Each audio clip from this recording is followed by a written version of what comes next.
Alors, pour parler justement de ces différentes formes d'ingénierie, j'appelle à mes côtés Sandrine Fourny, qui est directrice de projet au sein du CEREMA, Bérangère Avio, qui est responsable de pôle à la VISE, et Pierre-François Bernard, qui est directeur de Cluster Jura, qui fait partie du générateur Bourgogne-Franche-Comté. Bonjour à vous et merci. Bonjour.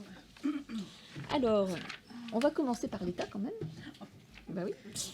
L'État qui porte différents dispositifs d'ingénierie au niveau national. Donc évidemment, on entend l'ANCT, l'ADEME et puis bien sûr le CEREMA, qui a adopté son dernier projet stratégique 2023 avec comme fil conducteur de pouvoir apporter toutes les ingénieries nécessaires au territoire pour qu'il puisse s'adapter aux transitions climatiques. Et le CEREMA travaille sur 6 domaines d'expertise et renforce son dialogue à la fois avec les acteurs nationaux, mais aussi avec les réseaux régionaux, qu'ils soient publics et privés.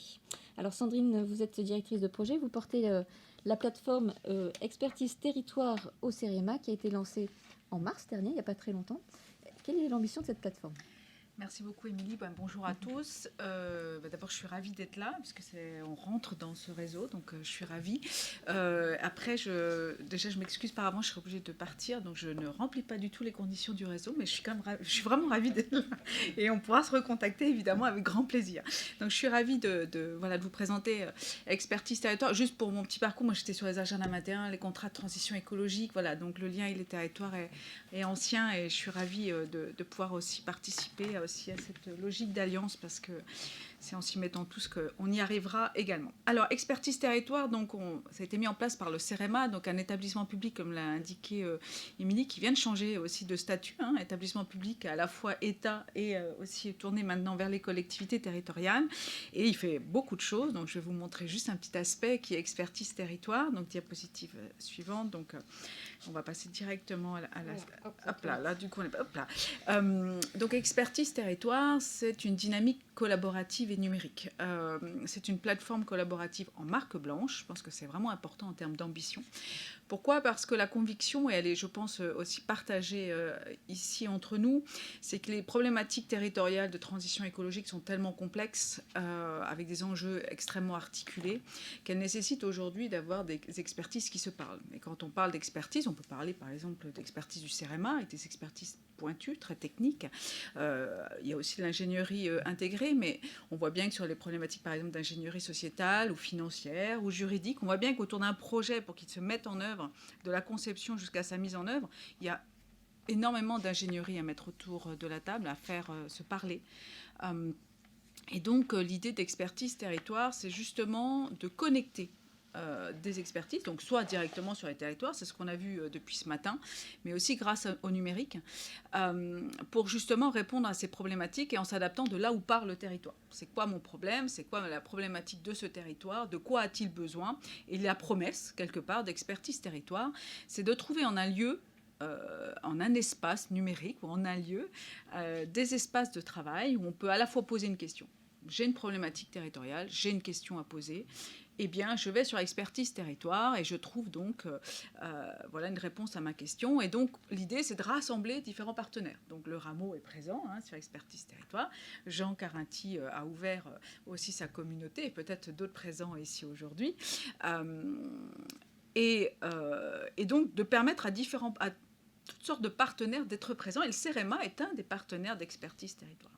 L'idée aussi, une autre ambition, c'est d'avoir accès, de donner accès facilement à des experts, justement de formation, de cultures très différentes.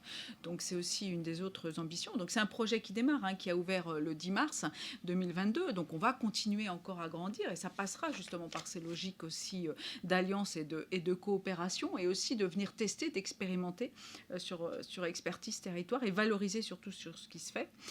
L'idée aussi, c'est de pouvoir, en termes d'ambition, évidemment, de valoriser ce qui se fait dans les territoires. Alors, on n'est pas les seuls à le faire. Il y a, par exemple, ce qui se fait ici avec la plateforme ODD 17, etc. Mais notre conviction là-dessus, et c'est aussi une de nos ambitions, c'est que c'est d'être un espace, mais pas le seul évidemment, c'est un espace où des territoires peuvent mettre en valeur leurs expériences, mais montrer ce que ça fait, cette connexion entre expertise.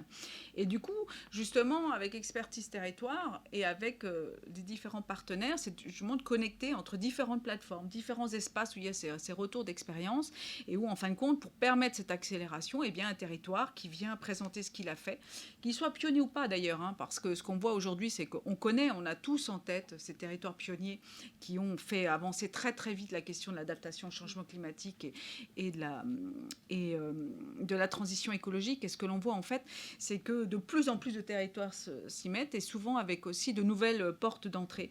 On peut s'intéresser notamment, nous par exemple, quand on parle au CEREMA d'un pont, oui, on peut avoir cette vision technique, mais c'est aussi une valeur culturelle, patrimonial, c'est le lien aussi. Donc, c'est aussi toutes ces expériences à partager. Et enfin, la dernière ambition, c'est que le numérique, ça permette, en fin de compte, de créer cet effet un peu viral. C'est-à-dire qu'on voit bien dans les territoires qu'il y a des grands principes. On parle de la coopération, on parle du pilotage, on parle aussi de la valeur de tout ce qui se passe. Et là, je reprends la fabrique des transitions. C'est pas... Il n'y a pas de moi, mais je rebondis là-dessus certainement moins bien. Mais on voit bien que du coup, par le numérique, on peut avoir justement cet effet viral, des multiplicateurs, de porter à la connaissance du plus grand nombre et de plus en plus, ce qui fait un peu les clés du succès et qui sont en fin de compte suffisamment généralistes pour permettre à chaque territoire de se l'approprier et de donner de nouvelles expériences de coopération. Donc voilà rapidement les quelques ambitions d'Expertise Territoire. Merci. Alors, dans les prochains mois, quelles sont ces priorités d'action ? Alors, ces priorités d'action, tout d'abord, on est en train de mettre en place l'outil numérique. Si vous allez sur expertise.territoire.fr, j'espère un petit effet rebond ce matin. Donc, on est aujourd'hui à plus de 1700 membres, plus de 1000 qui ne sont pas du CEREMA. Enfin, je pense que c'est important que ce soit des collectivités, mais on a aussi des centres sociaux, donc des tiers-lieux, on a des associations, donc on a une richesse déjà sur Expertise Territoire. Donc, c'est évidemment de renforcer cet outil numérique. Aujourd'hui, on dispose de fonctionnalités collaboratives qui sont solides. On peut organiser en un claquement de doigts une visio, coéditer de la documentation, etc. Donc ça, c'est existant, mais il peut y avoir aussi des nouveaux besoins, des améliorations. Et c'est là aussi qu'on essaye, en tout cas, d'innover. On le sait, il y a déjà des plateformes qui existent. Donc du coup, de créer du partenariat autour d'Expertise Territoire, c'est aussi de proposer le développement de fonctionnalités communes. Parce qu'on le sait bien, quand on est dans un territoire, quel que soit son positionnement, qu'on soit une entreprise, une collectivité, un acteur associatif, un citoyen, on n'a pas plus de temps, même si on vous met à disposition des super outils. Et Expertise Territoire est un super outil, et il y en a d'autres. Donc l'idée du coup, c'est qu'on crée nous-mêmes des alliances en termes de partenariat, et d'où l'idée de la marque blanche, c'est que chacun garde son identité, c'est très important, parce qu'en fin de compte, ça nous permet de toucher un plus grand nombre, mais du coup de développer des fonctionnalités communes. Donc ça, c'est un premier point. Deuxième point, c'est que sur le volet numérique, nous, on privilégie aussi l'accompagnement humain. C'est-à-dire que si vous voulez créer votre communauté de travail sur Expertise Territoire, eh bien, nous sommes une petite équipe aujourd'hui. Et donc, ce qu'on fait aussi, et c'est le programme qui se met en place, c'est de pouvoir vous accompagner sur la base de vos besoins, sur la base de ce que vous voulez faire sur Expertise Territoire, puisqu'on peut à peu près tout faire en termes de collaboratif, mais du coup de le rendre à votre image et à l'image des participants. Donc on a un accompagnement qui se veut humain, visuel, téléphonique, peu en présentiel, et mais en tout cas on se débrouille bien quand même. Et donc c'est aussi les prochaines étapes, c'est d'installer cet accompagnement humain. Vous souhaitez ouvrir une communauté de travail, d'expertise territoriale sur Expertise Territoire, vous pouvez nous contacter et on vous accompagnera. Troisième point que je voulais partager avec vous, c'est que le collaboratif, donc le CEREMA, donc on vous en parle, mais l'idée c'est qu'aussi on en parle nous-mêmes dans nos pratiques. Donc on a mis en place un partenariat de recherche-développement pour voir un petit peu comment le collaboratif peut venir impacter aussi nos pratiques. Ça veut dire quoi le collaboratif quand on est un expert aujourd'hui ? Ça veut dire quoi travailler avec aussi des personnes qui, sur le terrain, ont cette expertise d'usage, ont cette expérience aussi, cette connaissance de ce qui se passe dans le territoire, et de confronter un petit peu, je dirais, des connaissances qui peuvent être aussi génériques, pointues, confrontés justement à ces territoires. Donc on organise des expérimentations avec personnes, des agents du CEREMA, sur des territoires pionniers, des territoires qui veulent travailler avec nous sur justement ce que ça veut dire l'ingénierie territoriale, telle qu'on souhaite l'incarner, mais aussi évidemment en partenariat. Et donc, on est en train d'expérimenter, on va le faire encore jusqu'en juin 2023. Donc, on est dans cette étape par phasage d'agrandir Expertise Territoire, de proposer cet accompagnement le plus humain possible et pas se cacher derrière le numérique, et aussi d'expérimenter ce que ça veut dire pour nous, le collaboratif, et de l'expérimenter avec d'autres. Merci Sandrine. Alors, il ne faut pas hésiter à aller voir la plateforme Expertise Territoire. Ah bah voilà, c'est juste après, évidemment. Voilà, ça il fallait voilà. N'hésitez pas à y aller, c'est facile pour s'y inscrire. Et c'est très intéressant parce qu'il y a plein de choses déjà qui sont disponibles. Et on interopère déjà avec le centre documentaire du Rameau. L'ODD 17. Voilà, l'ODD 17, qu'on essaie d'incarner déjà par nos pratiques. Merci beaucoup Sandrine. Alors la VISE, ça fait 20 ans déjà que... On vient de fêter nos 20 ans, effectivement. C'est ça. Oui. Ouais. Bon anniversaire. Merci. Donc la VISE, vous accompagnez le développement de l'ESS et d'innovation sociale en France et puis aussi en Europe. Et vous mettez votre savoir-faire d'agence d'ingénierie au niveau national au service des entreprises de l'ESS et de leurs partenaires. Et entre autres actions, vous animez une communauté, donc émergence et accélération, qui est composée de 110 acteurs de l'accompagnement qui eux-mêmes développent et proposent des dispositifs d'accompagnement et des programmes pour faciliter, pour accélérer l'innovation sociale en territoire. Alors Bérangère, vous êtes responsable de pôle au sein de la VISE et vous animez particulièrement cette communauté, donc émergence et accélération. Et avec ce collectif d'acteurs, la VISE a publié un livre blanc qui s'appelle « Coopérer avec les incubateurs et les accélérateurs de l'ESS pour développer l'innovation sociale sur les territoires ». Alors, est-ce que vous pouvez nous dire finalement quels sont les enjeux qui sont portés collectivement au travers de cette publication ? Oui, bien sûr. Alors, j'ai amené des exemplaires du livre blanc aussi à l'entrée, donc j'ai vu que certains l'avaient déjà parcouru. Oui, j'espère pas trop, puisque je vais revenir un petit peu sur les messages clés de ce livre blanc. Donc nous, sur les ambitions communes, donc c'est effectivement un travail collectif. On l'a travaillé avec la plupart des acteurs qui font partie de la communauté émergence. Donc, comme l'a dit Elodie, 120 acteurs de l'accompagnement sur les seuls aspects de l'appui à la création et à l'accélération de projets d'économie sociale et solidaire et d'innovation sociale, puisque la VISE anime également et opère au niveau national le DLA, le dispositif local d'accompagnement, puis qu'il y a un grand nombre d'autres acteurs de l'accompagnement à différents stades et de différentes manières de développer les projets et l'innovation sociale. Alors sur l'ambition de ce livre blanc, c'était un constat partagé que les accompagnateurs de ces projets d'économie sociale et solidaire et d'innovation sociale contribuent véritablement au développement de la transition écologique et solidaire des territoires, à la fois à travers les projets qu'ils accompagnent, puisque ces projets placent en leur sein, en leur cœur, la recherche d'utilité sociale et de réponse aux enjeux du territoire, mais également dans la manière d'accompagner. On n'accompagne pas un projet d'utilité sociale comme on accompagne d'autres projets, et ça s'inscrit vraiment, ça inspire, ça transpire même dans l'ensemble de la structuration de ces acteurs de l'accompagnement. Ce sont des acteurs qui ont eux-mêmes une gouvernance partagée, qui travaillent avec les collectivités territoriales, avec les entreprises du territoire, avec les acteurs et les réseaux associatifs, à la sélection des projets qui vont être le plus utiles au regard des enjeux locaux, qui vont justement associer tous ces partenaires dans l'accompagnement, qui vont faire en sorte aussi de développer des partenariats financiers pour permettre une accessibilité de ces programmes au plus grand nombre, qui vont également accompagner en coopération et sur la connaissance des problématiques du territoire et des enjeux et des écosystèmes en place. Et pour toutes ces raisons, ces accompagnateurs, bien sûr, ça impacte leur modèle économique, ça impacte leur modèle de travail. Ils développent de nouveaux partenariats opérationnels et financiers pour s'adapter, de nouveaux programmes, de nouveaux dispositifs. Ça nécessite reconnaissance, ça nécessite temps, ça nécessite moyens et ça nécessite soutien.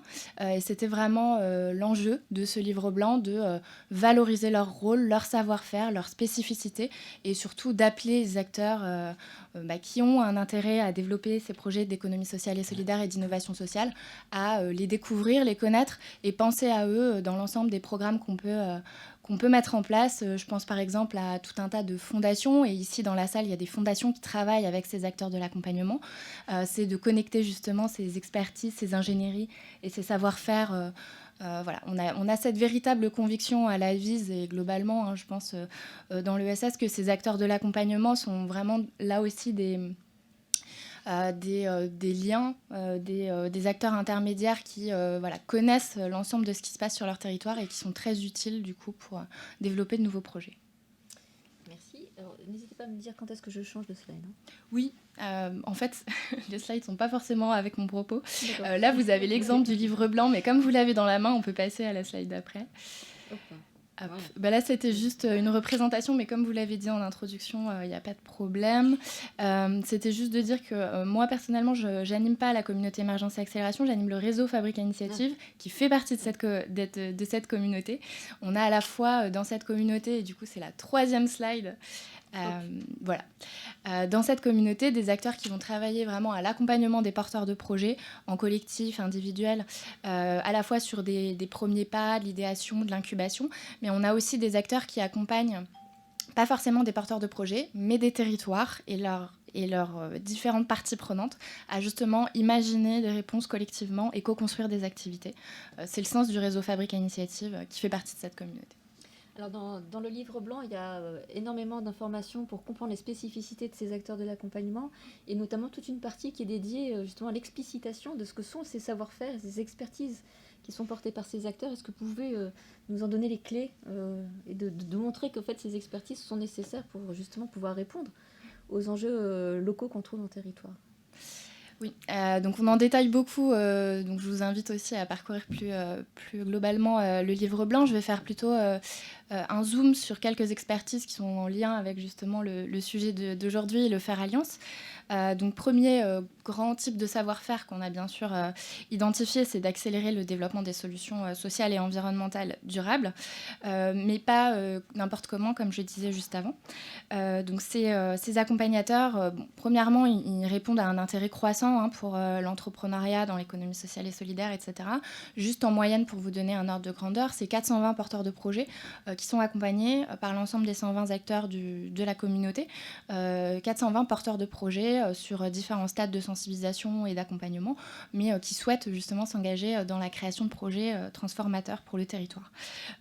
Ensuite, en termes d'utilité, de levier, ils vont aider à structurer des réponses durables.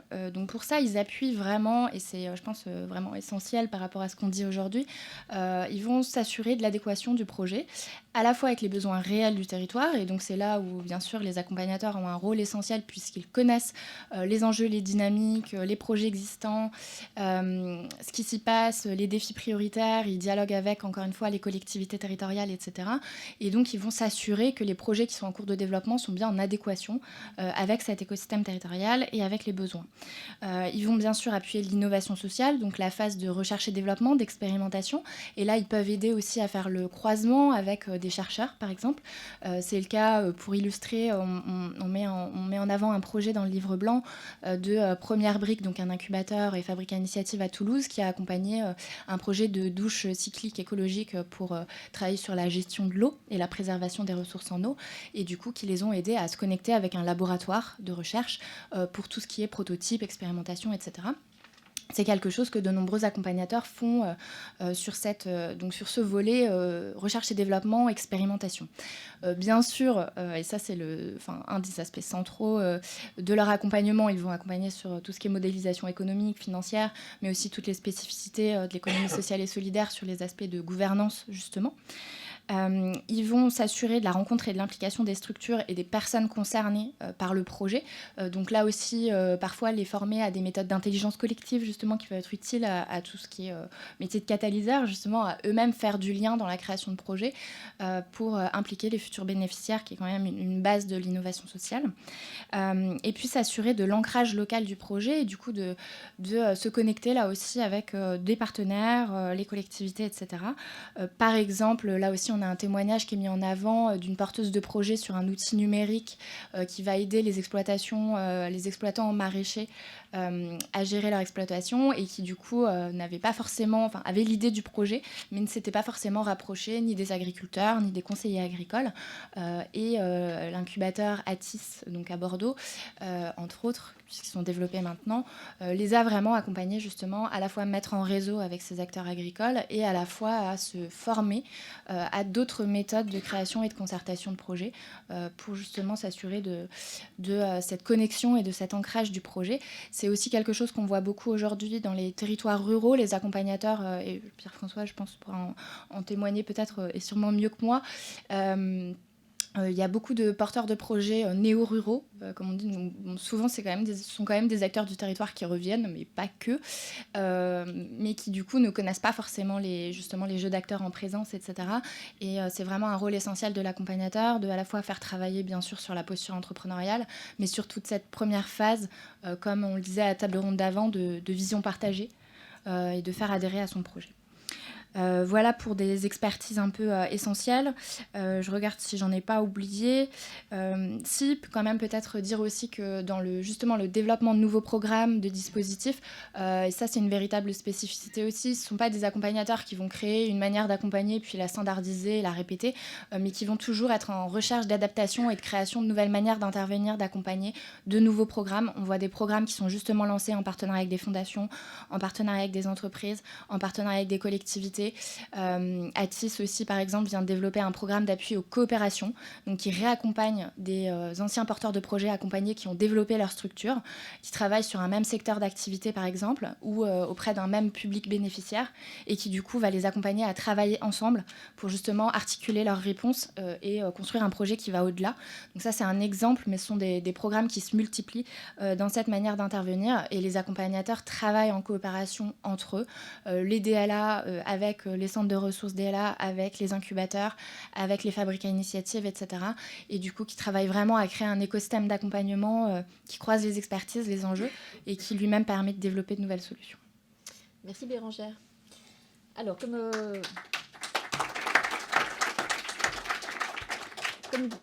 vient de le dire Bérangère, et vous pouvez d'ailleurs le voir dans le livre blanc, il y a de nombreux acteurs qui agissent au niveau territorial pour justement créer et accompagner l'émergence de coopération en territoire.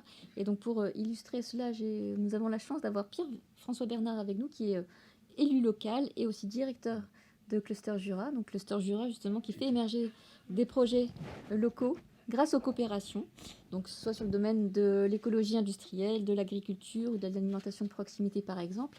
Et Cluster Jura fait aussi partie d'un collectif qui s'appelle Générateur Bourgogne-Franche-Comté, collectif qui est composé de 6 acteurs qui sont reconnus du développement territorial. Alors Pierre-François, est-ce que vous pouvez nous présenter Cluster Jura, bien sûr, et puis le générateur ? Bonjour à tous et à toutes. Alors je suis arrivé un petit peu en retard, donc je ne sais pas qui est dans la salle. Donc je vais quand même parler, il y a sûrement des gens que bienveillants. Donc voilà, je m'excuse de mon retard et je vais essayer d'adapter mon propos. Oui, donc je suis directeur du Cluster, qui est une SIC, un PTCE, mais de la génération 2014, et dont la vocation est en effet, puisqu'on est membre aussi de la fabrique à initiative depuis peu, on a un métier de générateur, donc on n'accompagne pas des porteurs, mais on accompagne bien des projets, des territoires, des besoins. Voilà, j'adore les gens qui ont des besoins et des difficultés.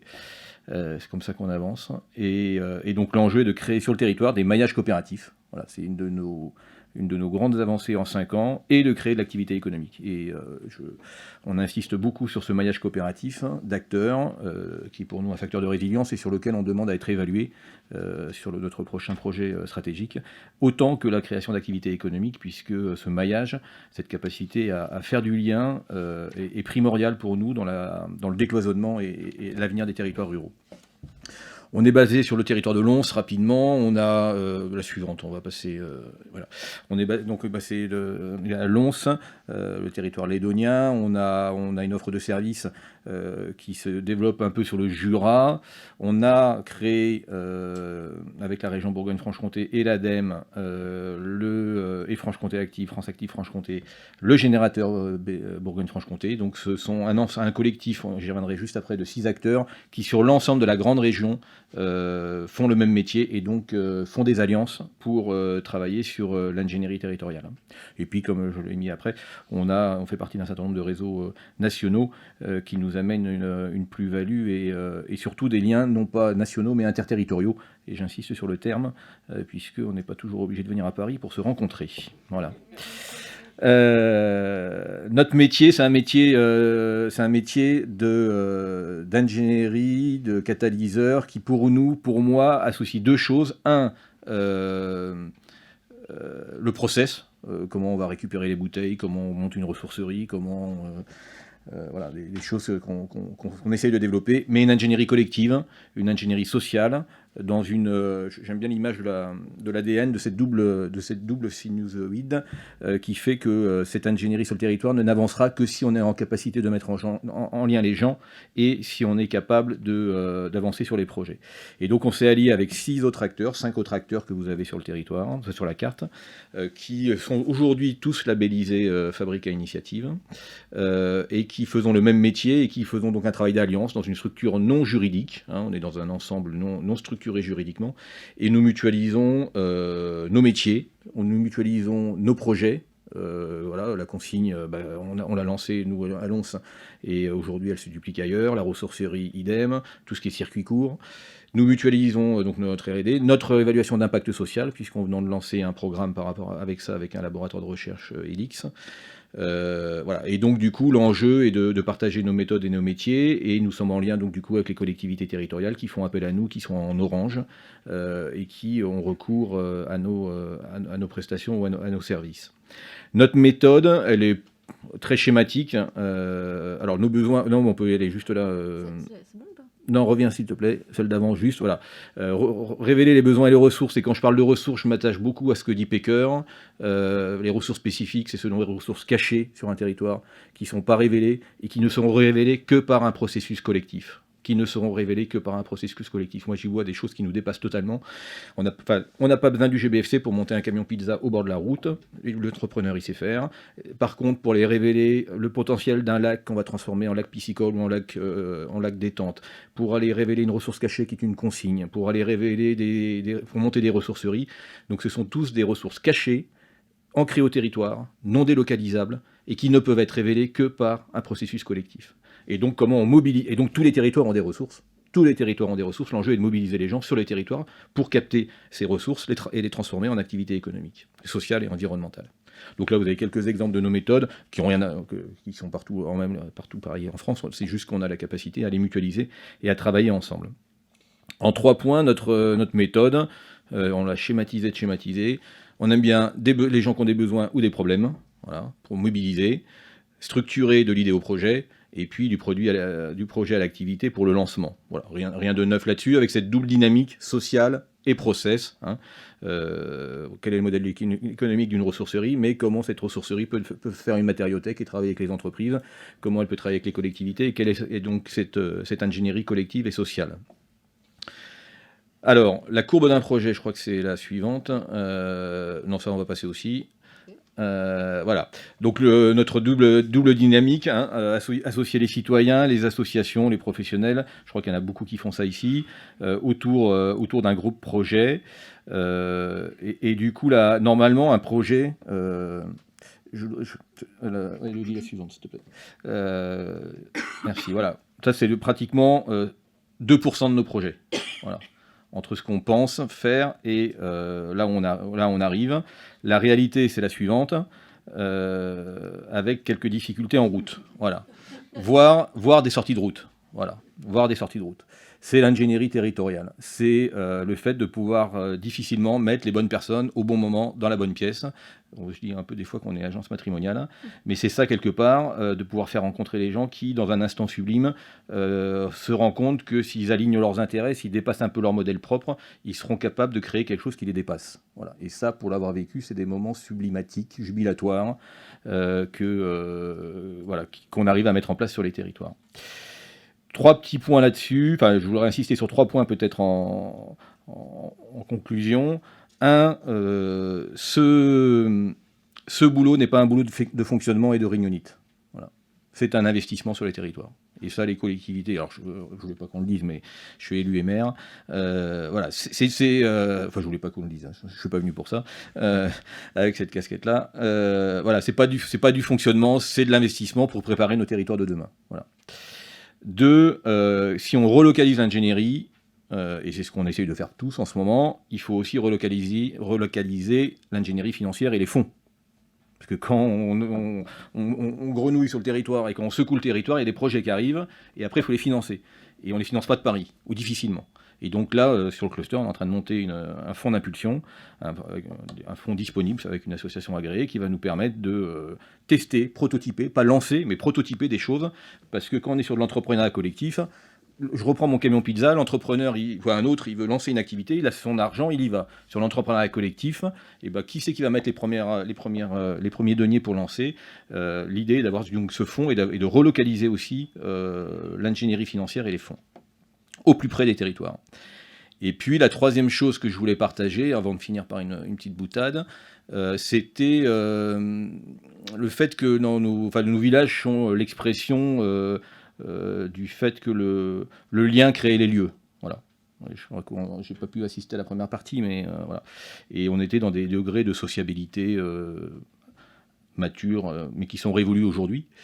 Et je pense que notre enjeu aujourd'hui, c'est que, alors que chacun vient avec ses réseaux, que les gens ne se connaissent pas forcément dans nos villages, c'est que justement, ces liens, et donc cette agitation de liens, cette création de liens, nous permettent de recréer les nouveaux lieux. Alors je ne parle pas de tiers-lieux comme tout à l'heure, ces nouveaux lieux qu'on a tous envie de revoir sur nos territoires, et notamment dans les territoires à faible densité en milieu rural. Voilà. Comment cette inversion du lieu et du lien, je trouve, et en tout cas moi, me motive. Et juste pour finir, je voulais partager le fait qu'on avait travaillé sur la consigne de bouteilles, la revalorisation de la consigne de verre, l'un des premiers il y a 7 ans, peut-être un peu trop tôt parce que c'était du coup un peu dur et le sujet n'était pas mature, et depuis beaucoup d'expérience le développe. Et pour 2 ans après avoir retravaillé avec le logisticien qui vendait tous les cafés, hôtels, restaurants, qui amenait les bouteilles, qui les vendait et qui repartait à vide avec les bouteilles vides. Au bout de 2 ans, je suis allé le voir et puis on a discuté, comme quoi on avait un peu de difficulté, que ça marchait pas aussi bien qu'on pensait. Et il me raccompagne à la porte et il me dit « Et monsieur Bernard, je vends 100 tonnes de café. » Voilà. Il a fermé la porte et voilà. Et donc du coup, ce monsieur avait compris que lui, dans son modèle économique familial, plutôt boîte familiale, mais modèle économique de l'économie classique, il n'était pas capable de résoudre le fait qu'il vendait 100 tonnes de café à des cafetiers, qui avaient un déchet et qu'il fallait le valoriser.